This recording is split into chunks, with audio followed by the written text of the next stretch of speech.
लौट रहा हूं। अभिज्ञान प्रकाश भी हमारे साथ जुड़े हुए हैं, नेशनल अफेयर एक्सपर्ट। अभिज्ञान, मेरा उस वक्त आपसे बात कर रहा था, शायद मेरा ऑडियो अब तक नहीं पहुंच पा रहा था। मेरा सवाल ये था कि ये जो अब 2 चरण बचे हैं, जो छठे चरण का चुनाव है, ये इस चुनाव में कई नेताओं की राजनीतिक हैसियत की मैं बात कर रहा हूं, राजनीतिक हैसियत भी तय होगी, क्योंकि ओम प्रकाश राजभर जिस तरह से उभरे गठबंधन में, या संजय निषाद जी हैं जो भारतीय जनता पार्टी से गठबंधन कर रहे हैं, अनुप्रिया पटेल है, ये तमाम 3-4 ऐसे नाम हैं, इनकी जो नतीजे आएंगे भविष्य की बीजेपी सपा के इतर इन दलों की भविष्य की राजनीति के लिए भी बड़े महत्वपूर्ण होंगे ये नतीजे, क्योंकि जिस तरह से अपनी अपनी जाति को लेकर ये लोग आगे आए हैं, तो वो भी एक तस्वीर साफ होगी। क्या माना जाए इस बात को अभिज्ञान? हाँ, बिल्कुल सही आपका आकलन है, और मैं इसमें एक बात इंपॉर्टेंट जोड़ देता हूं जी। देखिए, इन पार्टियों की भूमिका, जैसे मैंने कहा, 2014 के बदलाव में बहुत बड़ी रही।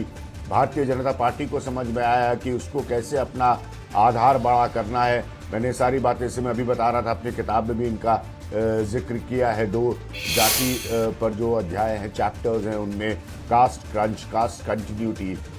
इंपॉर्टेंट क्या होगा, दोनों तरह से इम्तिहान होगा। एक तो इन पार्टियों का भी अपना इम्तिहान होगा कि ये अपने उम्मीदवारों की जीत के साथ साथ बीजेपी या समाजवादी पार्टी के उम्मीदवारों को कहां तक जिता सकती हैं, और दूसरा, अगर ये कमजोर नजर आती हैं और लगता है कि इनका वो राजनीतिक असर नहीं है जो पहले था, तो फिर बीजेपी हो या समाजवादी पार्टी, वो भविष्य के लिए इनको साथ क्यों ले। तो दोनों तरह से इन पार्टियों के लिए भी ये 2 जो चरण हैं, क्योंकि ये इनके प्रभाव के क्षेत्र के चरण हैं, इनका असर जातिगत आधार पर इन्हीं क्षेत्रों में, पूरे प्रदेश में तो उतना बड़ा असर नहीं है। अब बड़ी पार्टियों के साथ इनका गठबंधन है, अगर ये तस्वीर बदलते हैं तो इनको भी फायदा होता है और उस बड़ी पार्टी को भी फायदा होता है, और अगर ये तस्वीर नहीं बदल पाते हैं तो दोनों को नुकसान होता है और इनकी रेलेवेंस पर क्वेश्चन मार्क आता है। बिल्कुल बिल्कुल। अभिज्ञान, मैं आपको रोक रहा हूं, आपके पास दोबारा हम लोग आएंगे, और क्योंकि